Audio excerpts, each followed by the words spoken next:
ডেকা metre deci centi milli. Kilo hecto deca metre deci centi milli, তা kilo থেকে মিটারে গেলে কত হবে? 1000 হবে। ঠিক আছে, তা কিলো থেকে মিটারে গেলে কি হবে? 1000 হবে। তাহলে এটাকে 1000 দ্বারা 1000 মিটার, তাহলে কি হবে? 1 কিলোমিটার যদি 1000 মিটার, তাহলে কিলোমিটার থেকে মিটার নেওয়ার জন্য 1000 দ্বারা আমি গুণ করলাম। যদি উপর থেকে নিচে নামে তাহলে বাড়বে, আর নিচ থেকে উপরে গেলে কমবে। যেমন kilo hecto deca metre deci centi milli, kilo hecto deca metre deci centi milli নিচে নামছে। আবার মিলি থেকে যখন এরকম উপরে উঠবে তখন কমবে। দাও 8 দ্বারা ভাগ দিলে কত হবে?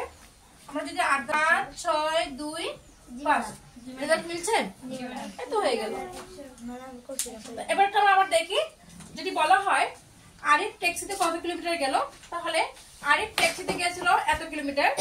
এটা তা আমরা কি করব? প্রথমে এই ভগ্নাংশটাকে, মিশ্র ভগ্নাংশটাকে কি করতে হবে? এটাকে সাধারণ ভগ্নাংশে প্রকাশ করতে হবে। ভগ্নাংশটাকে আমরা প্রথমে কি করতে হবে? মিশ্র ভগ্নাংশকে সাধারণ ভগ্নাংশে প্রকাশ করতে হবে। মিশ্র ভগ্নাংশকে সাধারণ ভগ্নাংশে প্রকাশ করার জন্য আমরা কি করব? এটা হচ্ছে পূর্ণ সংখ্যা, পূর্ণ সংখ্যাকে হর দ্বারা গুণ করে লব যোগ করতে হবে। মিশ্র ভগ্নাংশ থেকে যদি সাধারণ ভগ্নাংশ করা হয় তাহলে পূর্ণ সংখ্যা গুণন হর যোগ লব।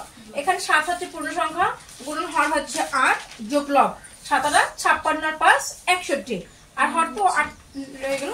এটা হচ্ছে কিলোমিটার। এখন এই কিলোমিটারকে আমরা মিটারে প্রকাশ করব। কিলোমিটারকে মিটারে প্রকাশ করার জন্য আমরা কি করতে হবে? আমরা যদি একটু দেখি, kilo hecto deca metre deci centi milli, তো কিলো থেকে মিলিতে গেলে, মিটারে গেলে 1000 দ্বারা গুণ করতে হবে। তাহলে 61 গুণন 1000, আমি এখানে আগে ছিল কিলোমিটার, এখন কিন্তু মিটার হয়েছে, কারণ আমি 1000 দ্বারা গুণ করেছি।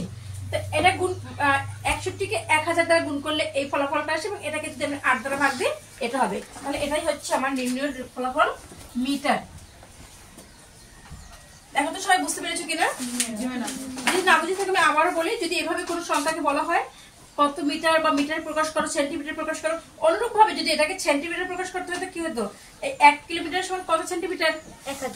1 কিলোমিটার 1000 সেন্টিমিটার নয়, kilo hecto deca metre deci centi milli, আরো এর সাথে আরো 6টা শূন্য যোগ হতো। ঠিক আছে, যদি ডেকা মিটার প্রকাশ করতে হতো কিলো হেক্টর ডেকা 100 দ্বারা গুণ করা হতো, যদি হেক্টর প্রকাশ করো 10 দ্বারা গুণ করা হতো। আমি কি বোঝাতে পেরেছি? এইভাবে যদি করা হয় এখানে এই অঙ্কটা থেকে আমরা দুইটা জিনিস শিখছি।